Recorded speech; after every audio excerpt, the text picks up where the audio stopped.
This is Pet Life Radio. Let's talk pets.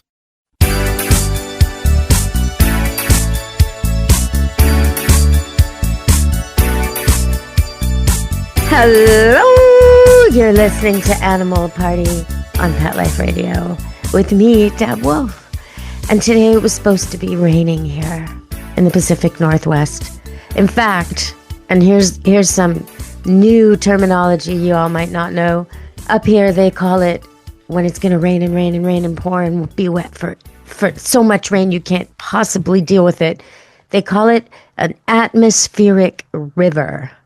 Yeah. So they were saying that was coming, and I thought, oh no, okay, I'll book all the indoor appointments, all the things I want to do inside. And now I wake up in the morning and the sun is shining and it's a glorious day. And I want to put a spell on the weather people here so that they learn a knowledge spell or something in honor of Halloween coming. I want to make them understand their job as well as I understand mine, because I am darn tired of planning. I have a farm. I have a harvest to collect. I need to know when it's not going to rain. And for all of you beach lovers, which I'm also a beach lover, I need to know where the sun's going to be and when it's going to be there, and not be told the wrong thing on the wrong day and book. Now I got to spend quite a lot of time canceling all my indoor appointments so I can get my basil and my oregano. I've got large crops that I'm going to bring in and I'm going to blanch, and then I'm going to make oils. I got a lot to do. Sunny day, make hay when the sun shines. There's a reason for that saying, make hay when the sun shines. Exactly. So kind of bummed out at the weather reporting in my neck of the woods, and also online and also on my phone, because I do check. I check everywhere. Atmospheric river. No, the sun is shining. It's beautiful out. Okay, well, I won't complain anymore. But I do want to talk about pecking order today, because we had a question emailed that was asking me, what is it? They probably heard a previous show where I was talking about dog pecking order, which I often do. And occasionally I talk about cat pecking order, sometimes horse, because there is such a thing. And sometimes I compare them. And that's exactly what this lady wants. She said, can you compare cat pecking order to dog pecking order? And so, you know what, kitty cat lover, because that's what she calls herself, I am going to do that after the break. Stay tuned, everybody, on Animal Party Pet Life Radio. Take a bite out of your competition. Advertise your business with an ad in Pet Life Radio podcasts and radio shows. There is no other pet-related media that is as large and reaches more pet parents and pet lovers than Pet Life Radio. With over 7 million monthly listeners, Pet Life Radio podcasts are available on all major podcast platforms. And our live radio stream goes out to over 250 million subscribers on iHeartRadio, Odyssey, TuneIn, and other streaming apps. For more information on how you can advertise on the #1 pet podcast and radio network, visit PetLifeRadio.com/advertise today. Let's Talk Pets on PetLifeRadio.com.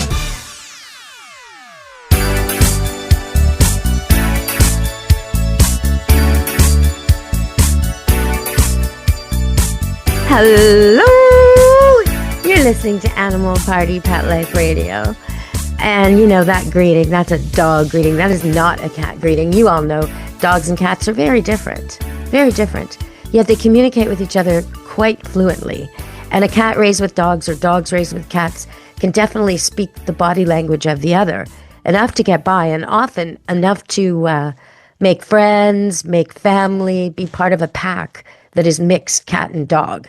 So that's kind of curious, right? I mean, how is that? I once met a Schipperke, which is like a little 20-poundish dog with an odd shape, tiny face and a big bum, little black fluffy thing.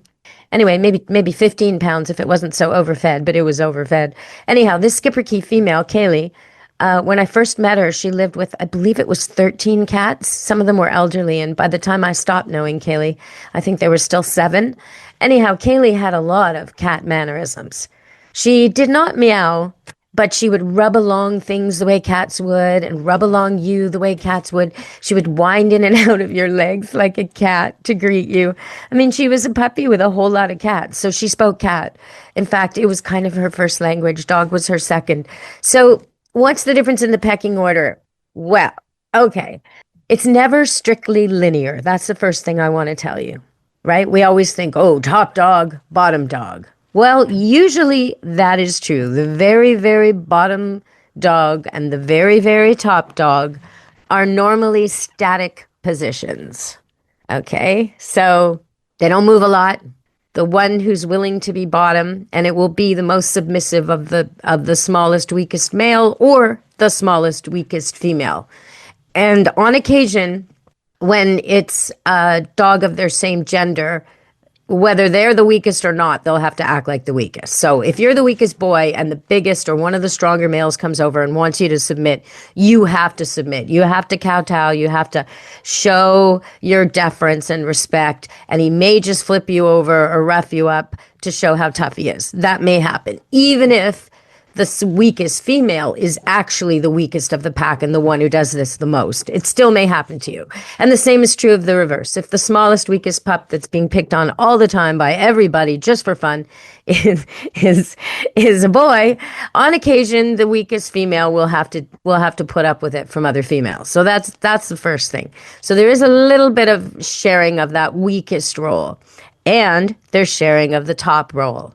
So even though there will always be a top dog, and it's almost always the biggest male, but not always, there will be a second in command, and that will be the biggest female.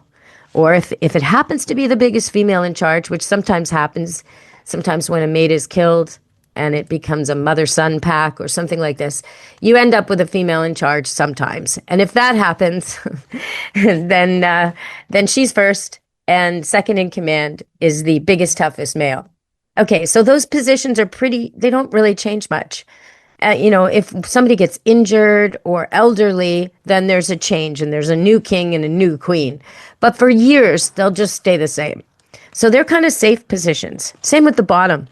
The bottom, you do a lot of display of I'm submissive to you. You're the boss. You're the big man. I think you're cool. I would never defy you. Oh, please, after you. You do a lot of that. Oh, please, I would never eat before you. You do a lot of that if you're the bottom dog. But you don't get beat up a lot, right? It's the middle that's really contentious. And because you're in the wild, let's assume we're talking about wild dogs, wild cats, because you're in the wild, or a pack of, let's say, a colony of trapped and neuter release cats, so domesticated cats that have been turned into feral cats and live in a group. Let's compare those to, let's say, a coyote or dog pack or wolf pack. So everybody's worried about injury. Nobody has vet insurance, right? None of these wild animals count on any kind of care. So they don't want a scratch, a nick, anything. Because anything at all, even the smallest wound, could get infected and stop them from being able to keep their place or from being able to hunt or survive, right? So nobody wants to get injured. So a lot of this is display. Not too much of it is actual battling. But okay, so having said that, the question, which I'm almost at, although it's almost time for another break, so I could tease this right along. The question, how is the cat pack different from the dog pack pecking order? I would have to say, and I'm going to include horses here. Why not? Let's put the horses into the mix. How is the horse herd pecking order different from the dog pack pecking order or the TNR colony cat pecking order? Well, the most linear of them all is the dog, where if you ranked position on any given day, you could pretty much tell who's number one and who's the bottom and most of the positions in between. You might, if it's a pack of 15, you might say 5, 6, 7, and 8 are interchangeable here and there, and they're always fighting. But you probably, that's the case. Posturing, my head's taller than yours. No, my head. No, I'm stronger. Running at each other almost like jousters and hitting full contact to see who's the tougher dog. All kinds of stuff like that is going on. Tests of strength, if you've ever watched Seinfeld and you saw George Costanza's Festivus routine. Anyway, tests of strength are going on to prove who's the boss, who's the next boss, who's the up-and-comer, right? So in the dog pack, most of the time, you can really tell. Now, in the cat pack, you can't tell. It's very hard to tell. You can normally tell who's at the top and who's at the bottom, but everything depends on who. So one cat may defer to another but dominate the rest. It's so you got to put them in a web. It's not really a pecking order, 1 down to 10, and everybody has a number like it is with the dog pack. It's more like a web, and you go, okay, black and white is in charge of the gray tabby, but gray tabby dominates orange cat, but orange cat is scared of black and white, like all this sort of stuff. Like it's you can have one cat afraid of another, but picking on one that the one he's afraid of is bossing. And so much of it has to do with memory and interaction and experience. So if a kitten grows up fearing a bigger cat that gave it a lesson, it may show deference to that cat for life. It may be affectionate and loving, but it'll show submission because it thinks of it as a very ferocious, big, dangerous animal. Because when it was a tiny kitten, it got swatted and it went rolling halfway across the floor while you were at work and didn't see. It got the message, and the message has stuck. So some of this weird stuff with cats stays. With dogs, it doesn't really stay that way, the same way. They're always figuring it out as they grow. So cats have a long memory for this stuff. And you may find that the cat pecking order is very difficult to decipher. Now, most people only have 2 or 3 cats, 4 cats at the most. So you'll be able to figure out who's on the bottom and who's on the top. And one way to tell is how they walk through a room. A cat that's very confident and in charge of everything will walk right through the middle of a room, doesn't have a care in the world, not worried about anything. A cat who's on the fearful side because it knows the territory isn't really his or hers, and at any time he or she could be pestered or scared or chased or harassed or cuffed, in more likely, hit on the ear, nasty, doesn't feel good. Sort of like when someone flicks you with their fingers. That's how a cat feels about ear cuffing. Anyway, so the cat who's being bullied will not walk through the center of the room. The cat who's being bullied will skirt along the outsides or even along an upper, from file cabinet to freezer to shelf, like it'll skirt around the outsides on an upper level even, or under things, under the bed, under the sofa. That's a harassed cat. So that's one way you can tell. You can also tell if you go feed them something yummy, like a homemade treat you made, or something they really, really love, who comes out and who doesn't, right? The one who comes out is the dominant one. The ones who are scared to and kind of meow at you and shyly try and hint that they would like some too, those are the bottom. And that's the easiest way to tell with cats. Now, I kind of touched on horses. So we're going to go to break and come back on Animal Party Pet Life Radio. Stay tuned. Molly, here's your dinner. Zeus, that's not your food. Don't let that happen to your precious cat. Elevate your cat's eating experience with the Cat Tree Tray. The Cat Tree Tray keeps your cat's food off the floor and conveniently located on the cat tree. It's the perfect way to eat. It's a beautiful wrought iron tray that easily attaches to your cat tree and keeps dogs and other critters out of your cat's dish. A must for multi-pet households. There's a 6-inch tray for large bowls and a 4-inch tray for smaller bowls. Purchase your Cat Tree Tray today. Go right now to cattreetray.com. That's cattreetray.com. CATTREETRAY.com. Let's talk pets Let's talk pets on Pet Life Radio. Pet Life Radio. PetLifeRadio.com.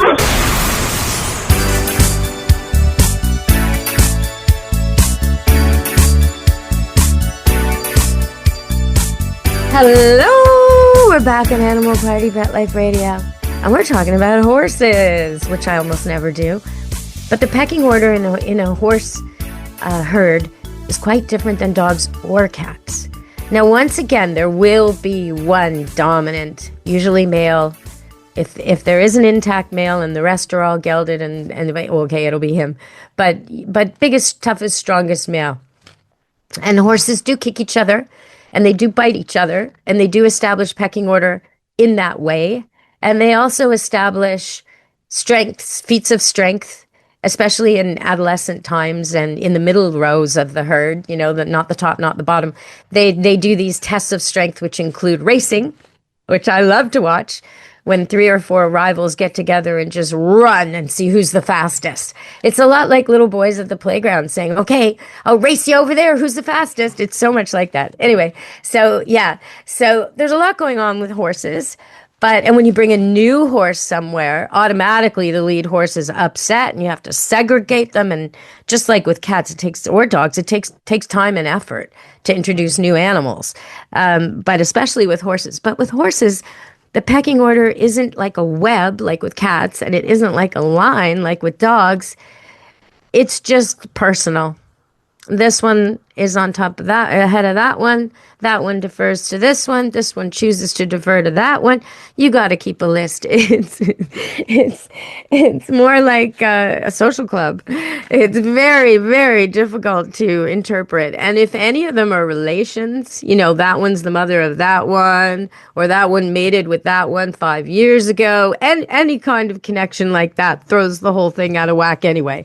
So you can observe all you want, but good luck trying to figure out exactly everybody's place in that situation. I guess it's more like humans, where you really can't tell. I mean, there's kind of like, the leader of the country, and then I guess at the bottom end is someone who doesn't have a place to live, and then everybody in the middle jostling for everything. Kind of like that, unfortunately. Okay, so apparently in Pennsylvania, because I have to give you some pet news, and this one really surprised me.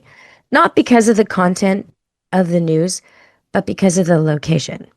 Okay, so in Pennsylvania, bear in mind I did not say in Florida or Cuba. I said in Pennsylvania, a woman is no longer allowed to bring her alligator into Walmart as her support animal. No longer. Oh, what a shame. Can you imagine shopping? You're looking for, I don't know, milk or a t-shirt, and you see an alligator in someone's shopping cart? Come on now. Come on, please. Now, in Florida news, I gotta say, a woman pounded and punched an alligator over and over and over again. It was caught on film to save her dog, and she did save her dog. So well done there. Yeah, that would be a really hard one. I got to say, my dogs do not understand. Most of the dogs up here in the Pacific Northwest do not understand that a pond could be dangerous.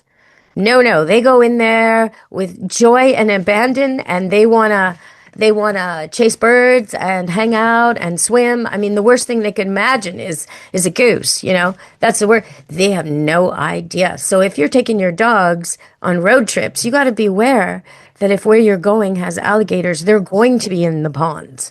And this is not where you want to be playing fetch with your little dog. I know it seems obvious to Florida residents, but it is not obvious to the rest of us, where ponds and any type of water is safe for your water dog. I was thinking about that actually at the beach, because I was watching this seal about 4 days ago. Yeah, on the weekend. I was watching this seal play in the surf, and it kept surfacing and going down again. And it was 100 feet away from the shore. And then someone started throwing a toy for a dog who was fetching, but it was only fetching maybe 8 feet off the shore over and over again. Really, really short fetching, delightful little dog. But I swear to you, that seal was so curious. Instead of being 100 feet out like he'd been all day, all of a sudden, the seal was like 15 feet, 20 feet, showing up exactly where the dog had just been. And it seemed like the dog might have been aware of the seal under the water, because the dog was diving and playing as well, which was unusual. Up until then, earlier in the day, I'd seen the dog fetching, but with the head above water. And now I was watching the dog dip its head under all the time, even though the toy floated. So I thought, that's interesting. Seals and dogs, seals and dogs. So I looked it up, and it turns out seals and dogs and bears are more closely related than I had thought. And seal behavior is very similar to dog pack behavior. So I found that really fascinating. I'm doing a deep dive into that, and I will be coming back to you at Animal Party Pet Life Radio with more information on that in the future, because I really want to know what that's all about. Now, in the meantime, there was an accident where a person walking their dog got hit by a train. The dog was okay, but the person was not. And so I just want to highlight this. So many dog walkers love to walk on train tracks, which I get. And they go through beautiful places, and it's just lovely. Flowers grow on the sides, and if the train's not in use, it's fine. But you got to keep listening. Do not plug in so you can't hear. And make sure your dog's on a short leash, not a long leash that could get tangled. And be really, really aware. So for an average coal train, which is a big, long, heavy train, going not very fast, maybe 50 miles an hour, maybe less, it takes a mile to stop. So it is not going to stop for you or your dog. It just can't. So be sure to stay alert if you're using the train tracks for walking, especially if you've got kids and dogs along. Okay, everybody, from me and Animal Party Pet Life Radio, be good to your animals. Ciao now. Let's Talk Pets, every week on demand, only on PetLifeRadio.com.